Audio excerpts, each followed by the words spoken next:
Gaalamaaf jaamee itti seename filmaatni walabaa fi haqa seenaa biyyattii keessatti yeroo jalqabaatiif gaggeeffamaa jaamee yaadamee ture. Garuu abdiin kun dimismisee dhumarratti dukkanaa'uuf yeroo dheeraa ittiin fudhanne. Paartiin biyya bitaa ture akkuma injifannoo rakishaan mormitoota siyaasaa biyyatti galche jee argateen otuu yeroo ittiin kennin ABO irratti olola hamaa jalqabe. Ololli karaa sabaa himaa yookaan sooshaal miidiyaa fi miidiyaa mootummaa akkuma hooggantoonni dhaabaa fulbaana 15/2018 biyyatti seenan guyyaa muraasa keessatti eegale.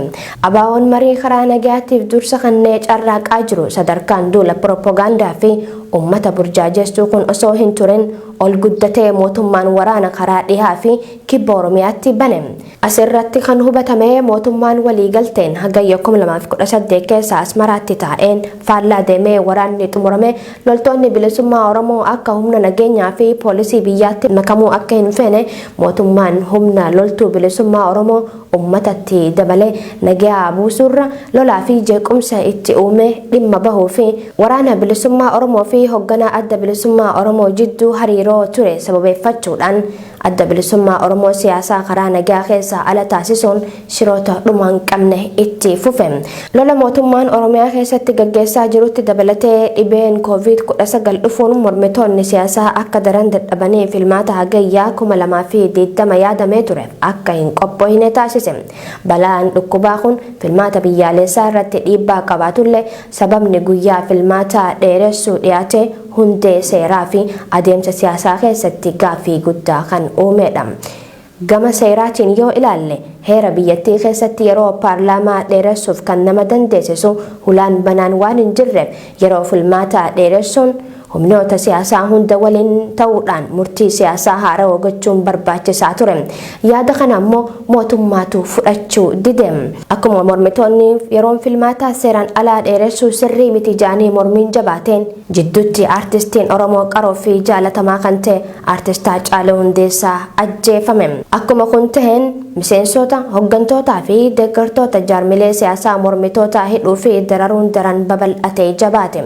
Hooggantoonni jaarmiyaa mormitootaa bebbeekamoon sadarkaa olaanirra jiran bitaa fi mirgaan akkasuma giddugoleessaan osoo hin jeeyin jumlaan hidhuun itti fufe. Angaar'aatti ajjecha aartist Haacaaluu fi namootni siyaasaa bebbeekamoon ajjeefaman qaama loogii hin goonen otoo hin qoratamin jira.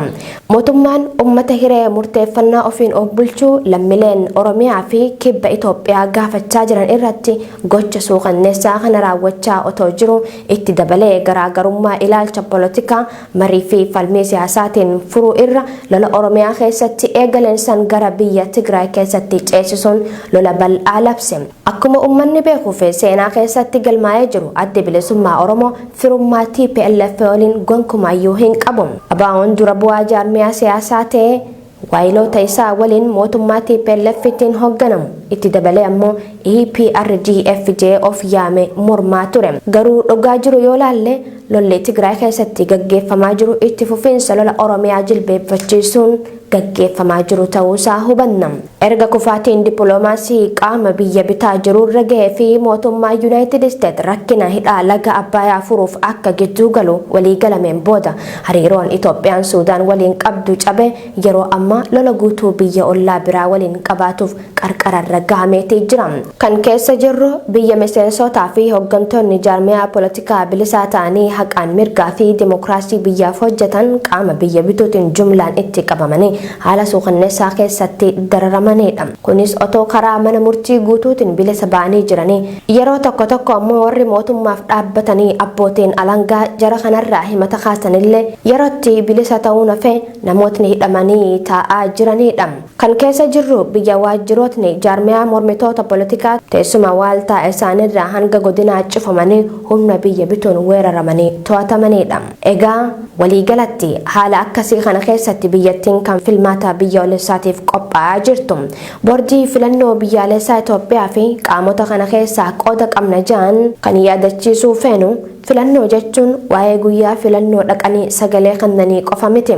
filannoo keessatti hedduun barbaachisan tartiiba filannoon sun ittiin qophaa'ee fi akkaataa filannoo san bira gaamee qulqulleessuudha. Haqaa fi amanamummaan filannoo fi sirni dimokiraasii guyyaa filannoo dura sirna filannoo itti gaggeeffamuu fi hojii sadarkaa adda addaatti raawwatamuu qabuu fi hojii loogii malee qooda fudhannaa jaarmiyaalee mormitootaa irratti hundaa'a. Filannoon tokko kan ittiin madaalamu adeemsa sirna filannoo san keessatti jalqabaa hanga dhumaatti raawwatameedha malee guyyaa filannoon sagalee dhoksaan itti kennamee akka hin taane hubatamaadha. Filannoon haqaa fi dhugaa irratti hundaa'e kan gamaagamamu adeemsa filannoo san keessatti ta'e kabajamu mirga mormitootaa fi haqni jiraachuu loogiin dhabamuu fi kaaniifis qaama bilisa ta'een tartiibaan raawwatamee hordofamuu isaa irratti hundaa'a. Adeemsi kunis mormitoota hundaaf dirree siyaasaa banuu fi akka bilisaan socho'an eeyyamu miidiyaa bilisa ta'e hunda walqixxummaan tajaajiluu fi boordii filannoo fi qaama seeraa bilisa ta'e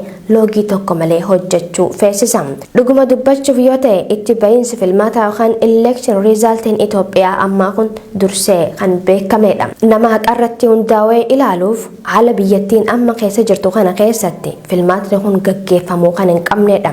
Sababa warri biyya bulchina jaanii of yaaman filmaata kanarratti cichanii jiraniif nuti mootummaa filatameedha jaanii of moggaasuu fi nama amansiisuuf qofaadha. Kanaa achi sababni filannoo qabeenya guddaan gaafatu kan gargaarsa biyyoota adda addaa fi qabeenyaan biyyattii hiyyeettii kana otoo ummanni miliyoonaan lakkaa'amu beelawaa jiru qisaasamuuf dantaa warra biyya bituutiif malee sababa biraa hin qabu.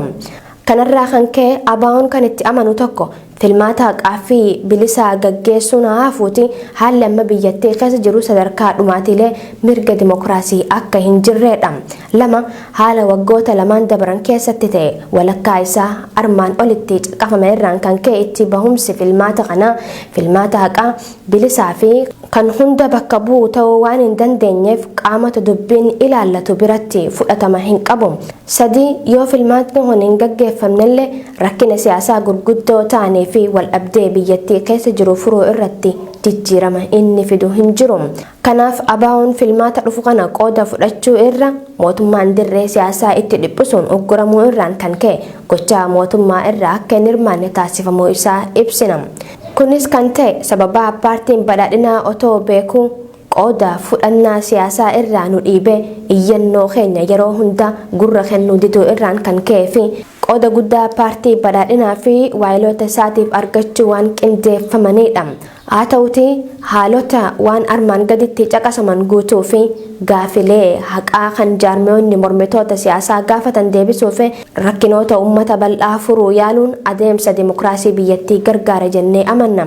Tokko hidhamtoota siyaasaa hunda haal duree tokko malee hiikuu. Lama waajjiroota jaarmiyoota mormitoota siyaasaa yeroo ammaa cufamanii to'annoo humna biyya bulchaa jiruu jala jiranii banuu. Sadii yeroo amma biyyattii guutuu keessatti adeemaa kan jiru uummata hidhuu dararuu fi ajjeesuu dhaabuu fi marii hunda hammate gaggeessu.